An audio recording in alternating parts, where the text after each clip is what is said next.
আজ 16ই জুলাই 2024। তো প্রথমেই মার্কেটের কথা বলি। আজকে নিফটি গ্যাপ আপ ওপেন দিয়ে শুরু হয় এবং পুরো দিন পজিটিভই ছিল এবং মাত্র 26 পয়েন্ট পজিটিভে বন্ধ হয়েছে। মার্কেট পজিটিভ থাকলেও আজ হয়তো পোর্টফোলিও নেগেটিভে বন্ধ হয়েছে, কারণ কিছুটা প্রফিট বুকিং দেখা গেছে পিএসইউ সেক্টরের স্টকগুলোতে, বিশেষ করে রেলওয়ের কিছু স্টকে। অ্যাকচুয়ালি এই স্টকগুলো শর্ট টার্মে অনেক চলেছে এবং বাজেটের একটা হোপের জন্য এতটা পজিটিভ রিটার্ন দিয়েছে। এরপর বাজেটে যদি সেই রকম পজিটিভ আপডেট না থাকে তাহলে স্টক প্রাইস নিচে আসবে এবং সামনেই কোম্পানিগুলোর Q1 এর রেজাল্ট বের হবে। সেই অনুযায়ী যদি কোম্পানিগুলোর আর্নিংস না আসে তাহলেও একটা চান্স আছে প্রাইস নিচে আসার। তো এই দুটো নেগেটিভ ফ্যাক্টর আছে।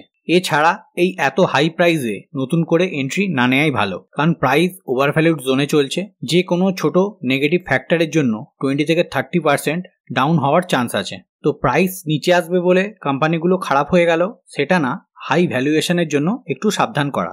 এমনিতে কোম্পানিগুলোর ফিউচার খুব ভালো, হাতে প্রচুর অর্ডারও আছে এবং এক্সপ্যান্ড করারও অনেক স্কোপও আছে, কিন্তু হাই প্রাইসের জন্য একটু অ্যাভয়েড করতে বলছি বা সাবধান হতে বলছি। তো নেক্সট স্টক IREDA, খুবই চর্চিত একটা স্টক এবং রিটেল ইনভেস্টরদের পছন্দের স্টক। একটা নিউজের জন্য লাস্ট দুদিনে টপ লেভেল থেকে 12 থেকে 13% স্টক প্রাইস ক্র্যাশ করেছে। নিউজটা কি একটু ডিটেলে ডিসকাস করব। ফিলিপ ক্যাপিটাল নামের এক ব্রোকারেজ ফার্ম এই কোম্পানিতে 56% ডাউনসাইড টার্গেট দিয়েছে, মানে কারেন্ট লেভেল থেকে 56% স্টক প্রাইস নিচে আসতে পারে, যেটা ওরা প্রিডিক্ট করছে, এবং লেভেল দিয়েছে 130 লেভেল পর্যন্ত।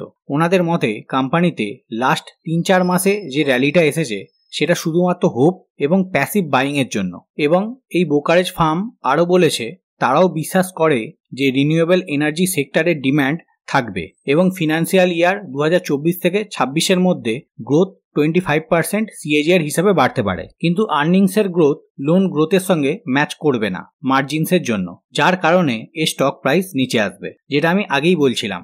এখন বুল মার্কেটে প্রতিটা স্টকই ছুটবে। যে কোম্পানি তার শেয়ার প্রাইসের সঙ্গে আর্নিংস মেলাতে পারবে সেই কোম্পানির স্টক প্রাইস সাস্টেন করবে, আর যে কোম্পানি মেলাতে পারবে না তাদের স্টক প্রাইস ক্র্যাশ করবে। তা বলে কি এই ব্রোকারেজ ফার্ম যা বলছে সেটাই হবে? না, আমরা ব্লাইন্ডলি কাউকেই বিশ্বাস করব না, কারণ এরা নিজেদের স্বার্থ সিদ্ধির জন্য এই রকম নিউজ বাজারে আনে যাতে নিজেরা পজিশন বানাতে পারে অনেক নিচের লেভেলে। আমরা যদি কোনো কোম্পানিতে লম্বা সময়ের জন্য থাকতে চাই তাহলে তার বিজনেসের উপর আমাদের বিশ্বাস করতে হবে এবং লামসাম ইনভেস্টমেন্ট করলে চলবে না, সেখানে আমাদের SIP থ্রু ইনভেস্টমেন্ট করতে হবে যাতে আমাদের রিস্কটা মিনিমাইজ করা যায়। তো এইসব নিউজের জন্য শর্ট টার্মে একটা ইম্প্যাক্ট পড়তে পারে, কিন্তু লং টার্মে সব ঠিক হয়ে যাবে। তো এই স্টক নিয়ে আরও কিছু অ্যানালিস্ট আজকে কিছু প্রিডিকশন করেছে এবং পজিটিভ ফ্যাক্টরও ডিসকাস করেছে। যেমন দুদিন আগেই এই কোম্পানির Q1 এর রেজাল্ট এসেছিল, যেটা খুব ভালো এসেছে এবং ইনভেস্টরদের কনফিডেন্সও দিয়েছে, এবং আপকামিং বাজেটে এই কোম্পানি PLI স্কিমের থ্রু বেনিফিট পেতে পারে, যেটা কোম্পানির জন্য পজিটিভ নিউজ। মানে এখানে বলতে পারি বাজারে একটা মিক্সড রিয়াকশন আছে। তো সেই অ্যানালিসিস্ট কিছু লেভেল ডিসকাস করেছে। তো এখানে বলেছে IREDA এর প্রাইস যদি 270-র ওপর সাস্টেন করে তাহলে শর্ট টার্মে 300 থেকে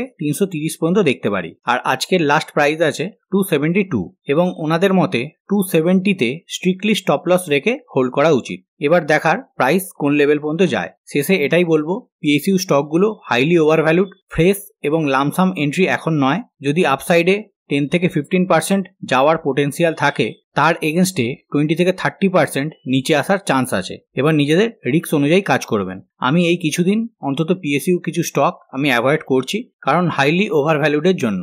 তো নেক্সট একটা স্টকের চার্ট খুবই ইন্টারেস্টিং লাগছে, তাই এই স্টকটা ওয়াচ লিস্টে রাখতে পারেন। এখানে কোনো বাই বা সেল রেকমেন্ডেশন নয়, জাস্ট স্টাডি পারপাস ওয়াচ লিস্টে রাখুন। টেকনিক্যাল কিভাবে কাজ করে সেটা দেখুন। তো এখানে এমফেসিসের উইকলি চার্ট ওপেন করা আছে।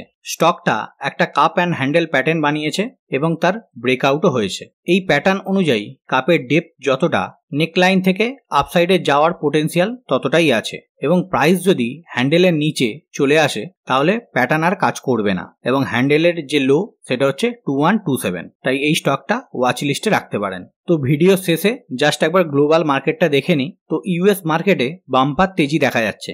ডাও জোন্স 500 থেকে 600 পয়েন্ট পজিটিভে চলছে এবং ন্যাসডাক ইন্ডেক্স ফ্ল্যাট চলছে, এবং ইউরোপিয়ান মার্কেটের যে ইন্ডেক্সগুলো আছে সেখানে মিক্স রিয়াকশন দেখা যাচ্ছে, কেউ পজিটিভ কেউ নেগেটিভে চলছে। তো আমাদের বাজার কালকে বন্ধ, আর এর রিয়াকশন আমরা আমাদের বাজারে পরশুদিন দেখতে পাবো। কালকের যদি ইউএস মার্কেট এবং ইউরোপিয়ান মার্কেট পজিটিভে থাকে তাহলে পরশুদিন আমাদের বাজারও পজিটিভে ওপেন হচ্ছে। তো এখানেই আমার ছোট্ট ভিডিওটা এন্ড আপ করলাম। যদি ইনফরমেশন আপনাদের হেল্পফুল বলে মনে হয় তাহলে অবশ্যই লাইক অ্যান্ড শেয়ার করে দেবেন। আজকের মতো বাই বাই, ভালো থাকবেন, সুস্থ থাকবেন।